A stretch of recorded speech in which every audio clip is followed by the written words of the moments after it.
말씀 보겠습니다. 말씀 제목을 한번 다 같이 외쳐보도록 하겠습니다.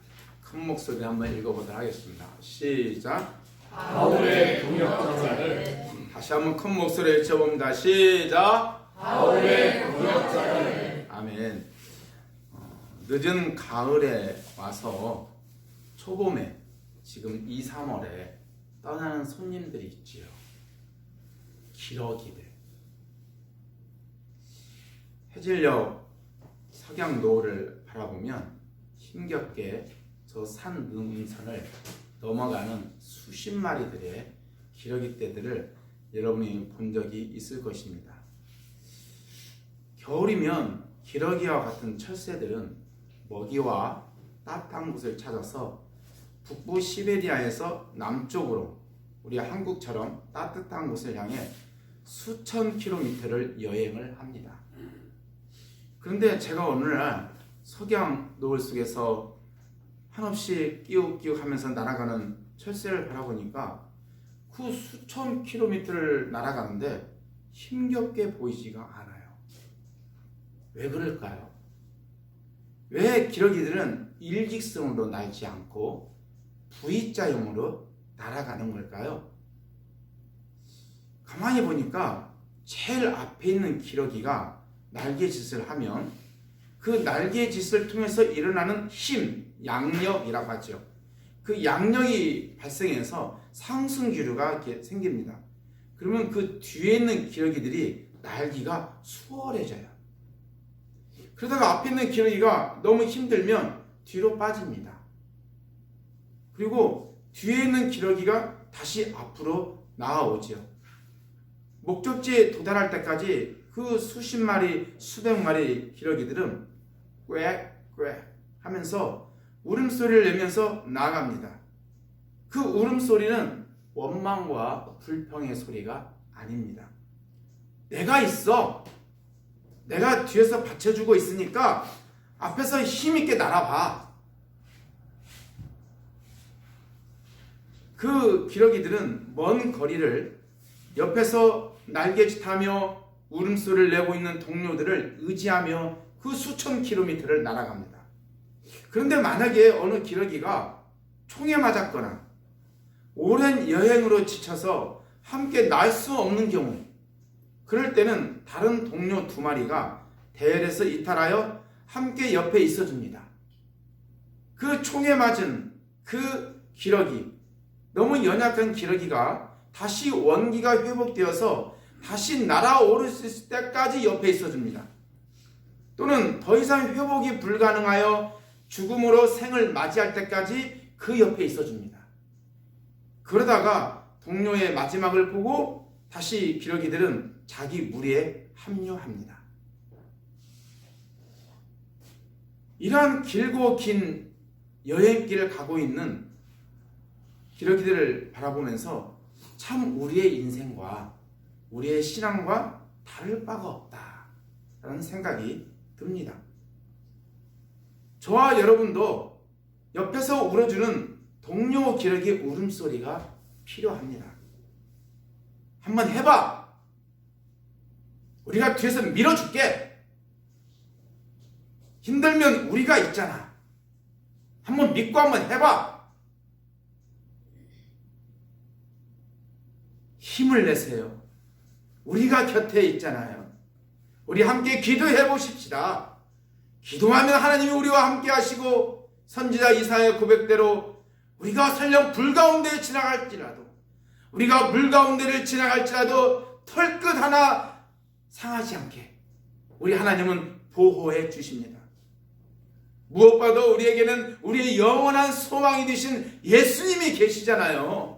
그분은 우리의 피할 바위가 되어주시며 우리에게 든든한 산성이 되어주십니다. 그런 울음소리가 기러기뿐만 아니라 저와 여러분에게도 필요합니다. 또 울음소리와 더불어서 먼 길을 떠나는 나의 힘겨움을 조금은 덜어줄 수 있는 옆에 있는 동료의 날개짓도 필요합니다. 조금만 도와주면 그 나의 힘겨움이 좀 수그러들지요. 그 동료의 날개짓이 가족일 수도 있고, 같은 교회 다니는 성도일 수도 있고, 다른 교회 다니는 성도일 수도 있고, 우리가 전혀 모르는 비영리단체일 수도 있고, 우리가 전혀 모르는 불신자일 수도 있습니다. 여하튼 우리에게는 함께 울음소리를 내며 함께 응원해 줄 수 있는, 우리가 저 먼 거리를 갈 수 있는, 저 천국까지 도달하기 위해서 갈 수 있는 그 순례자의 길을 갈 수 있도록 저와 여러분에게는 동역자가 필요합니다. 어제 우리 교회 역사를 한번 쭉 지켜봤습니다.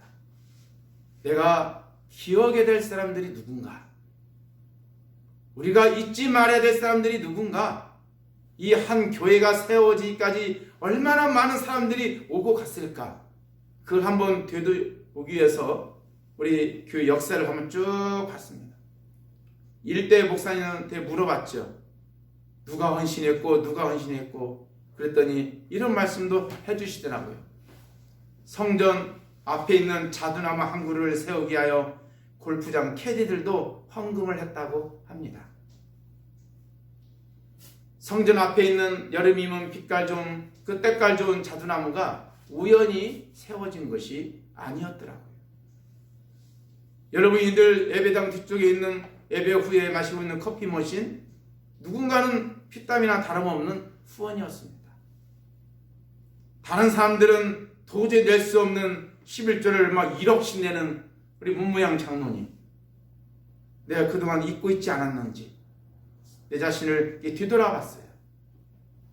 그 이름 모를 캐디들, 저는 누군지 몰라요.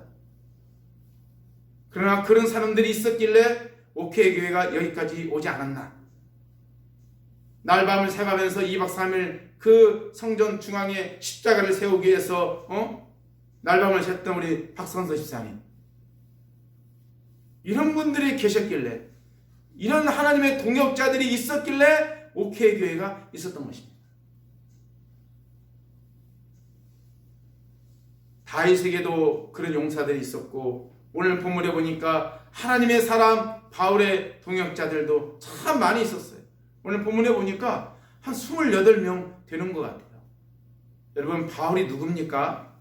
나의 달려갈 길과 주 예수께 받은 사명, 그 하나님의 은혜의 복음을 증거하려 하면은 나의 생명을 조금도 귀한 것으로 여기지 않겠느라고 오직 세계 복음화를 위하여 자기 인생을 걸었던 사람 아닙니까? 주님의 소원, 주님의 지상명령인 세계 복음화를 위하여 자기 인생을 걸었더니 하나님이 바울에게 많은 동역자를 보내주셨어요. 오늘 본문에 나오는 28명들을 보니까 아주 다양합니다.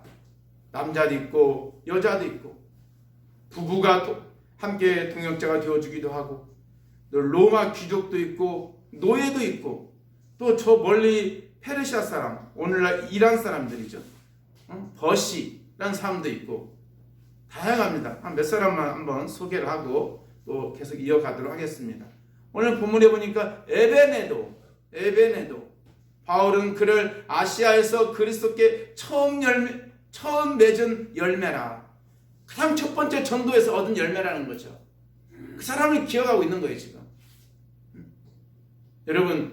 여러분에게 첫 번째 열매가 있습니까? 첫 번째 열매, 여러분을 통해서 처음으로 예수님을 믿게 된 사람들, 그 사람이 바울의 동역자였다는 거죠. 얼마나 순수했을까요? 마리아, 오늘 보면 보니까 마리아라고, 바울은 그녀를 많이 수고한 사람, 수고하다는 땀이 날 정도로 정말 헌신적인 사람이었다는 거죠. 안드로니고와 유니아는 초대교회 여성 선교 리더였죠. 암블리아, 이 암블리아라는 이름은 고대 로마 시대의 노예들, 그냥 보통 노예들을 말할 때 암블리아 그럽니다. 노예 출신이라는 이야기죠. 노예도 있었고, 우르바노, 우리의 동역자, 복음 전파하는 데는 뭐 있는 힘을 다했던 사람, 스타구, 개인적으로 아주 친했던, 인간적으로 아주 친했던 그런 사람도 동역자로 있더라고요. 아벨레, 그리스도 안에서 인정받은 사람, 믿음의 시험을 통과한 사람이죠. 아리스토블로와 나기스의 집안들 다 로마 귀족들이죠. 또 오늘 본문에 보니까 두르베네, 두르보사, 버시. 제가 아까도 말씀드렸죠. 이 페르시아 사람들, 이란 사람인 것 같아요. 주 안에서 수고하는 여자들. 상당히 바울의 동역자에게는요, 여성 사역자가 상당히 많았어요. 제가 어제 CCC 그 이취임식, 그 대표 간사 이취임식 있어서 갔었는데, 아니나 다를까 싱어들이 다 거의 90%가 여성이에요. 옛날에는 이렇게 남성들이 많이 이렇게 싱어를 섰거든요. 지금은 거의 싱어들이나 찬양단을 보면요, 드럼 치는 사람도 거의 다 여성이 많아요. 지금은 여성 사역자가 많습니다. 바울도 아니나 다를까 바울 주위에는 여성 사역자가 상당히 많았던 것 같아요. 또 뭐 잘 우리가 좀 기억하기 힘든 가정교회 지도자들도 있었어요.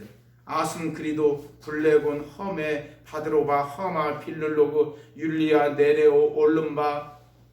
이들은 다 가정교회, 그 가정에서 예배를 드렸던 그런 공동체 지도자들이죠.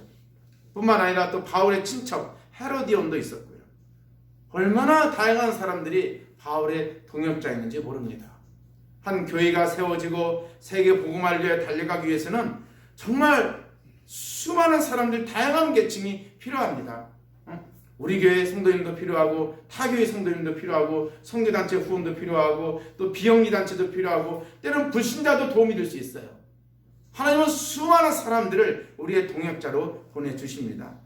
그 중에 오늘 특별히 세 사람만 위주로 설명을 한번 해보도록 하겠습니다. 첫 번째, 갱그레아 교회 일꾼 베베입니다. 베베.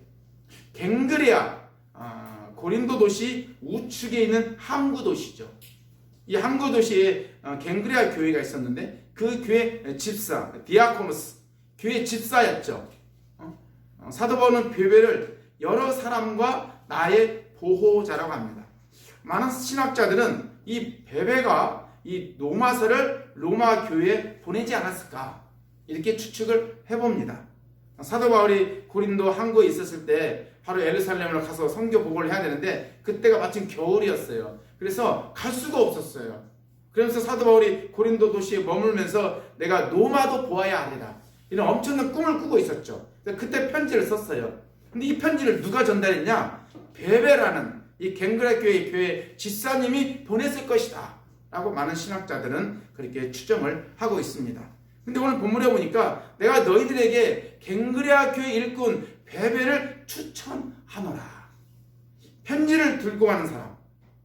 이 사람은 단순한 우체부 역할을 했던 게 아니었던 거예요. 사도 바울이 로마서를 왜 썼습니까? 로마서는 뭐 이신칭의를 가리키는 교리적인 서신이기도 하지만 우리 선교학자들은 좀 다르게 봅니다. 이것은 선교 후원 편지라는 거예요. 왜? 사도 바울은 로마를 방문하고 그 다음에 땅끝, 그 당시 스페인까지 가려고 했었거든요. 이게 로마를 거쳐서 스페인까지 가려면 재정적인 후원이 필요해요. 이 부탁을 로마 교회에게 지금 하려고 하는 거예요. 근데 그 역할을 누가 했느냐? 베베가 했다는 거예요. 베베가. 그러면 사도 바울이 베베를 통해서 로마서 편지를 보낼 때 이 베베가 어떤 사람이었겠어요? 정말 추천할 정도. 여러분, 추천한다는 것은 쉬운 문제가 아니죠. 아무나 추천 못해요. 가끔씩 저한테도 목사님 추천서 한 장 써주세요. 저 예수병원에 취직을 해야 되는데 저 추천서 한 장 써주세요. 저 교회 다니십니까? 교회 안 다니는데요? 죄송하지만 아마 제가 써드릴 수가 없습니다. 제가 이렇게 알고 있는 사이긴 하지만 제가 목회자로서 그런 행동은 제가 할 수가 없습니다. 목사님 부탁드릴게요. 제발 좀 써주세요. 추천서 한 장 써주세요. 방법이 하나 있습니다. 우리 교회에 등록을 하십시오. 사가적으로 등록하고 어느 정도 신앙생활을 하십시오. 그러면 제가 약간 융통성을 발휘해서 추천서를 써드리도록 하겠습니다.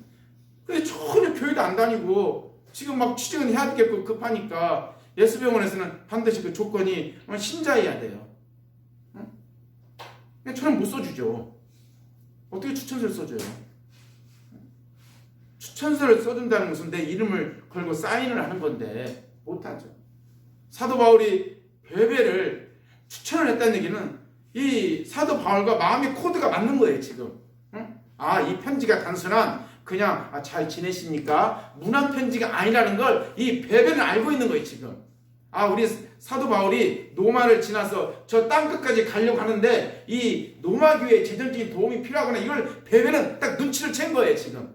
그 편지를 가지고 가서 노마 교회 성도들하고 잘 이렇게 대화를 해야 돼요. 사도 바울의 마음을 알고 사도 바울의 비전을 알고 내가 가서 말을 어떻게 해야 될지를 아주 신중하게 생각해야 되는 아주 지혜와 성령이 충만한 사람이어야 돼요. 이런 사람을 추천을 한 겁니다. 바울의 동역자는 그런 사람들이었어요. 그런 사람들. 두 번째, 브리스길라와 아굴라입니다. 브리스길라가 아내고 아굴라가 남편입니다. 처음에는 아굴라가 먼저 나오는데 성경이 차츰차츰 가면서 이게 바뀝니다. 남편이 뒤로 가고 아내가 앞으로 나오죠. 브리스길라와 아굴라. 아내가 더 주도했다는 것을 의미하죠. 이 브리스길라와 아굴라 부부는 로마 황제의 핍박을 피해서 이 고린도로 내려온 사람들입니다. 거기서 천막치는 일을 하고 있었는데 바울도 천막치는 일이잖아요. 이게 서로 말하는 것이나 뭐 생각하는 것이나 거의 비슷하겠죠. 서로 직업이 같으니까. 바울과 같이 에베소 이런 도시 다니면서 복음을 같이 전했던 사람이에요. 근데 뿐만 아니라 자기 집을, 사도 바울님 우리 집을 일단 교회로 쓰시죠. 자기 집을 교회로 내놓은 사람이에요. 그 당시에는 오늘날처럼 이렇게 아름다운 콘크리트에 이렇게 뭐 세워진 교회는 거의 없었어요. 거의 대부분 다 가정에서 교회를 생활을 했기 때문에 대부분의 사람들은 자기 집을 교회로 내놨단 말이죠. 근데 그것도 쉬운 일은 아니죠. 하루 종일 일하고 집에 오면 좀 누워서 편히 자고 싶고 그러지, 또 누구 손님 데리고 와서 거기서 뭐 토요일날 주일날 밥하고 예배하고 설거지하고 이게 얼마나 복잡한 일인데요. 그런데 자기 집을 주일날에 좀 쉬고 싶은 주일날에 예배 장소를 다 내놓고 설거지는 자기가 다 하고, 브리스길라 아굴라는 그런 사람이었다는 거죠. 게다가 또 실력까지 있어요. 아볼로를 또 가르칩니다. 근데 오늘 본문에 보니까 그걸 넘어서 사도 바울이 브리스길라 아굴라를 뭐라고 말하냐, 이 사람들은 자기 목을 내놓을 정도에 있는 사람이었다. 나를 위해서라면 자기 목을 내놓을 수 있는 사람들이었다는 겁니다. 여러분, 참 이런 동역자 저는 부러워요. 이런 동역자가 있었으면, 우리 노예에 저와 좀 나이가 비슷한 동역자 한 분이 있습니다. 제가 그분을 늘 가까이 하는데 충청도에서 목회를 했었어요. 충청도에서 목회를 하는데 어느 날 이 목사님이 우리 전주 가서 목회합시다. 교회 성도들이 전부 다 전주에 나왔어요. 어떻게 그게 가능하지? 성도들이 다 한꺼번에 싹 이사 와 버렸어요. 다. 중국에서 어떤 선교하시는 분이 계시는데 오래전 간증이에요. 저는 중국으로 선교하러 나가겠습니다. 그때 성도님들이 그럼 우리도 다 짐보다 싸겠습니다. 다 중국으로 가겠습니다. 그런 동역자가 브리스길라와 아굴라입니다. 바울에게는 그런 동역자가 있었어요. 다윗에게도 그런 동역자가 있었죠. 다윗이 한 나라의 임금이 되기까지는 얼마나 많은 동역자가 있었는지 모릅니다. 다윗이 어느 날 예루살렘 성에 쭉 가만히 바라보면서 그 예루살렘 곁에 있는 우물에 있는 물을 먹고 싶은 거예요. 근데 그때 다윗은 도망치는 입장이었죠. 예루살렘은 블레셋이 다 점령했었어요. 블레셋이 다 점령하고 있는 그 예루살렘 성 옆에 있는 우물에 나오는 물을 먹고 싶은 거예요. 물 한 그릇 먹고 싶다. 내 고향과 내 추억이 담겨있는 저 예루살렘 저 우물에 있는 물을 한 잔 내가 먹고 싶다. 한마디에 툭 던진 것인데 옆에 있는 부하들의 3명이 목숨을 겁니다. 3명이 목숨을 걸고 그 예루살렘 옆에 있는 우물에 가서 그 물을 가져옵니다. 다윗이 그 물을 먹지 않아요. 그리고 하나님 앞에 드리죠. 사람들이 묻습니다. 왜 물을 먹지 않냐고. 이 물은 내 부하들의 피나 다름없다. 내가 먹을 수가 없다. 그래서 하나님 앞에 드리지요. 다윗에게는 그만한 동역자가 있었어요. 그래서 한 나라의 임금이 될 수 있었던 것입니다. 셋째, 루포와 그의 어머니입니다. 루포, 여러분 구레네 시몬 아시죠? 구레네 시몬의 아들이 있죠. 알렉산더와 루포. 이 구레네 시몬의 아들 루포예요. 루포와 그의 어머니, 그러니까 그의 어머니는 루포의 어머니는 구레네 시몬의 아내인 거죠. 그렇죠? 구레네 시몬이 누구죠? 오늘 갑자기 로마 군인이 너 이리 와. 예수님 대신에 네가 십자가 짊어져. 오늘 갑자기 강제 징집당해가지고 십자가를 짊어진 사람이에요. 근데 억지로 십자가를 짊어졌는데 그 억지로 순종했던 그 십자가가 자기를 구원하는 거죠. 그런 놀라운 축복을 받은 거죠. 억지로 순종한 거예요. 억지로. 여러분, 교회 일이라는 게 내가 하고 싶은 일만 할 수는 없는 거예요. 때로는 억지로 해야 될 때도 있는 경우. 아니 어쩌면 더 많아요. 나 이거 하고 싶지 않은데. 난 아기 앞에 나와서 다 사람들이 나를 바라보는 싱어만 하고 싶은데. 남들 다 끝나고 가서 화장실 그 휴지 그런 거 짚는 거 난 하고 싶지 않은데. 근데 어느 날 목사님이 쓰레기 좀 치우세요. 여러분, 하고 싶지 않을 때도 있어요. 그러나 억지로라도 순종하십시오. 순종은 교회에서 그렇게 아름다운 겁니다. 그 순종에는 반드시 축복이 있어요. 반드시 축복이 있어요. 우리가 하고 싶은 일만 할 수는 없는 겁니다. 빗자루, 눈 치우는 거, 내가 이 나이에 무슨 빗자루야? 내가 이 나이에 무슨 눈을 치워? 그런 생각이, 육적인 생각이 들 수가 있어요. 우리가 교회를 하다 보면. 근데 구레네 시몬은 그렇지 않았다는 거예요. 그리고 루포, 그의 아들 루포와 그의 어머니, 구레네 시몬의 아내죠. 그 어머니를 향해서 사도 바울이 말합니다. 당신은 내 어머니입니다. 당신은 내 어머니입니다. 사도 바울에게 내 어머니라는 말을 들을 수 있을 정도로 루포의 어머니는 사도 바울에게 정말 귀한 동역자가 되었던 겁니다. 교회 안에 있는 모든 일은 다 감사함으로 받으면요, 다 축복이 통로예요. 여러분에게 축복을 줄 수 있는, 하나님의 축복을 줄 수 있는 그 하나의 선물의 통로라는 걸 여러분이 꼭 기억했으면 좋겠습니다. 저는 이 말씀을 보면서 참 바울에게는 수많은 동역자가 있었구나. 정말 남자 여자뿐만 아니라 귀족과 노예, 또 부부가 함께, 또 저 이방 사람들, 얼마나 많은 동역자들이 있었구나.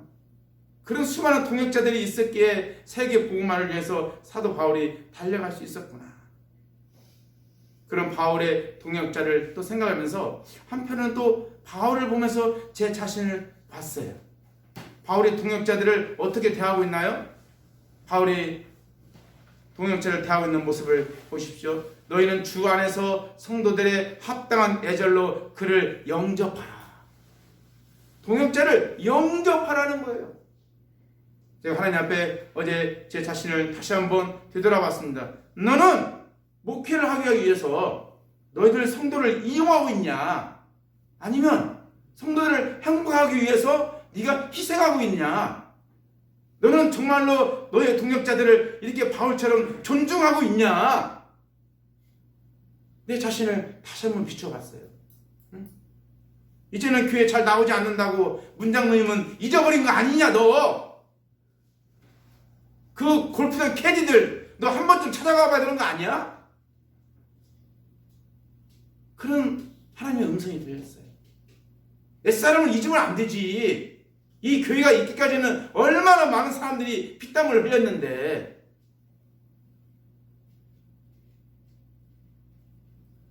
나는 얼마나 우리 하나님 나라의 동역자들을 정말 존중해주고 그 사람들의 행복을 위해서 나는 진실로 눈물을 흘렸는가 되돌아보니까 참 고개가 절로 숙여졌어요.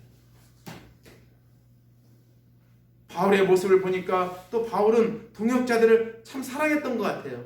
나의 사랑하는 자, 내 어머니, 내 어머니. 너는 너희 교회를 향해 있는 권사님들을 향해서 내 어머니라고 말할 수 있느냐? 하나님 저에게 물으시는 거예요. 나원종 목사, 너는 권사님들 향해서 내 어머니라고 말할 수 있어? 하나님이 저에게 호통치는 거예요. 나는 정말로 진실로 사랑했는가?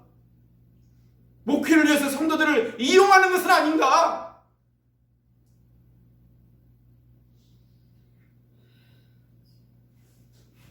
바울의 모습을 보니까 바울은 동역자들도 인정해 줬어요. 많이 수고한 사람들이래요. 정말. 근데 내가 우리 교회 와서 성도님들에게 정말 수고했습니다. 정말 열심히 하셨어요. 이렇게 인정해준 그런 말들을 내가 많이 했는가 되돌아보니까 그런 말이 별로 없었던 것 같아요. 없었던 것 같아요. 지적하고 평가하고 그러지 않았는가. 더 인정해주고 칭찬해주고 격려해주고 기러기들처럼 뒤에서 응원해주고 나는 그런 말들을 얼마나 많이 했나. 또 바울은 동역자들에게 감사했어요.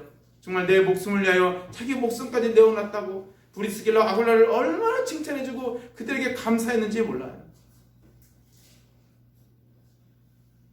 로마서 16장을 볼 때마다 제가 거울이라고 생각하고 나 자신을 되돌아봅니다. 우리 교회는 기러기와 같은 공동체입니다. 앞에서 누군가가 열심히 날개짓하면 뒤에서는 누군가가 밀어주고 기도해주고 후원해주고 협력해주는 교회 공동체는 그런 기러기 공동체인 것 같아요. 어느 노인이 매일 아침 똑같은 시간에 유암원 식당에 들린다고 합니다. 항상 아침 8시가 되면 단정하게 옷을 입고 식당에 앉아 있는데요. 그럼 옆에 있는 간호사가 묻습니다. 할아버지 왜 이렇게 매일 정확한 시간에 오세요? 그럼 그 노인이 이렇게 말을 한답니다. 아내와 아침을 먹기로 약속했거든요. 예? 할아버지의 아내는 지금 치매인데요. 아마 할아버지가 누군지도 알아보지 못하는데요. 그랬더니 노인이 잠시 미소를 짓고 이렇게 말을 했다고 합니다. 괜찮습니다. 아내는 나를 몰라도 나는 이 아내가 누구인지 압니다. 괜찮습니다. 우리 아내가 치매가 걸려서 나를 알아보지 못해도 우리가 치매가 걸려서 하나님을 알아보지 못해도 하나님은 저와 여러분을 기억하십니다. 바울의 가장 위대한 점은 오늘 로마서 16장에 보니까 그 수많은 사람들을 다 기억하고 있다는 거예요. 기억하고 있다는 거예요. 잊지 않았다는 거예요. 잊지 않고. 세계 복음화를 위해서 달려갔던 수많은 사람들을 다 기억하고 있다는 거예요. 오늘 성경에 기록되지 않은 골프장의 캐디와 같은 이름 없는 그 많은 사람도 다 있을 거예요. 이 성경에. 다 기록할 수가 없으니까 지금 쓰지 못하고 있는 거예요. 우리가 옛사람을 절대 잊어서는 안 될 것입니다. 함께 수고했던 사람들. 그래서 제가 그랬어요. 마음속에 하나님 제가 1년이 우리 교회 온 지 1년이 다 돼가는데 처음에 부임해서 문장로에 한번 찾아뵙고 그 이후로는 한 번도 제가 찾아뵙지 못했습니다. 하나님 죄송합니다. 얼마나 피땀을 흘려서 세운 교회인데 1년이 되기 전에 또 한 번 찾아뵙겠습니다. 한 분 한 분 역사책에 나와 있는 수많은 집사님들, 권사님들 제가 다는 못 찾아보겠지만 한 분 한 분 찾아뵙고 인사드리고 제가 그럴까 합니다. 누군가는 기억을 해야 되겠죠. 누군가는. 우리는 모두가 하나님의 동역자인 줄 믿습니다. 시편 133편에 보니까 형제들이 서로 연합하여 동거하면서 동역하면서 살아가는 것이 얼마나 아름다운지를 두 가지로 묘사합니다. 첫째는 대제사장 아론의 머리에 붓는 기름으로 묘사합니다. 대제사장들 취임식 할 때 그 아론의 머리에 성령의 기름을 붓지요. 그럼 머리부터 수염을 흐르고 옷깃까지 흘러 넘치죠. 부어주시는 하나님의 성령이 놀라운 축복이죠. 너희가 연합하고 화목하고 서로가 서로에게 동역자가 되어주실 때 하나님은 하나님의 축복을 거기에 부어주신다는 거예요. 부어주신다. 두 번째, 헐몬의 이슬이 메마른 땅을 적시고 풀들이 자라고 소와 가축들이 번성하는 놀라운 풍요로운 축복을 주신다는 거예요, 여러분. 이게 서로 연합하고 동역하고 화목한 백성들에게 주시는 하나님의 말씀입니다. 시편 133편의 내용입니다. 따라서 하십시다. 거기서 여호와께서 복을 명령하셨으니 곧 영생이로다. 함께 연합하고 동역하고 화목할 때 하나님은 거기에 영생 복을 허락하여 주신다는 겁니다. 바라기는 기러기를 꼭 기억해 보십시다. 그리고 시편 133편에 나오는 그 함께 동행했을 때 그 아름다움을 저와 여러분이 잊지 않고 영생 복락을 누리시는 저와 여러분이 되시길 주님의 이름으로 축복합니다. 네, 기도하겠습니다.